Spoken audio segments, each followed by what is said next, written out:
Le débat démocratique, il doit se poursuivre pour prévoir la suite. Parce qu'après le confinement vient le déconfinement.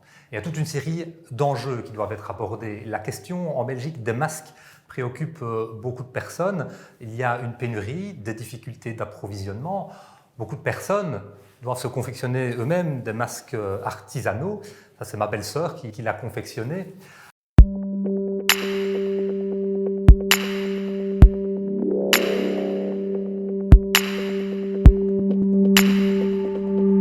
Dans nos parlements, nous sommes confrontés aux mêmes réalités que les entreprises, que les écoles, que les hôpitaux, et nous devons adapter notre fonctionnement.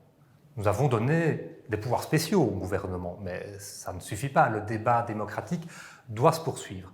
Et donc, nous avons des réunions de commissions, de séances plénières, qui peuvent aussi se faire de manière virtuelle, par vidéoconférence. On a dû adapter nos règlements pour ce faire. Et chacun peut de cette manière-là travailler chez soi et continuer à être efficace. Parce que le contrôle du gouvernement et le débat démocratique restent importants malgré la crise. Un débat également sur les applications qui permettent d'identifier les porteurs de virus et leur parcours. Ça doit évidemment aller de pair avec la protection des données et la protection de la vie privée. Les enjeux sociaux pour pouvoir aussi accompagner les plus faibles et les plus fragiles, accompagner les entreprises, les indépendants surtout.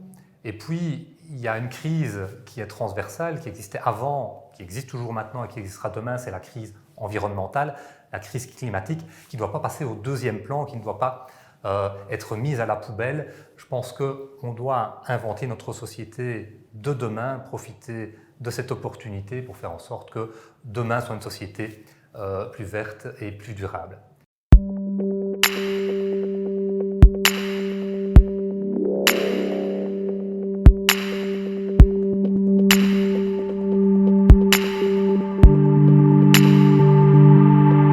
Alors la Belgique, elle est confrontée, comme tous les pays, à la crise du Covid-19 et notre Conseil national de sécurité, qui regroupe toutes les entités du pays, le fédéral, les communautés et les régions, a été contraint de décider le confinement. Ce confinement qui a des conséquences directes sur nos libertés individuelles de pouvoir se déplacer, sur les liens qu'on entretient avec nos familles, avec nos amis, mais à l'épreuve, tout le personnel soignant, les infirmiers, les médecins, tous nos hôpitaux, et a des conséquences aussi économiques, principalement sur les indépendants qui sont le plus touchés. Tous ces enjeux, on doit aussi les aborder au niveau européen, mais aussi entre francophones. Et je me réjouis de pouvoir vous retrouver prochainement pour pouvoir en discuter. Et d'ici là, prenez soin de vous et prenez soin des autres.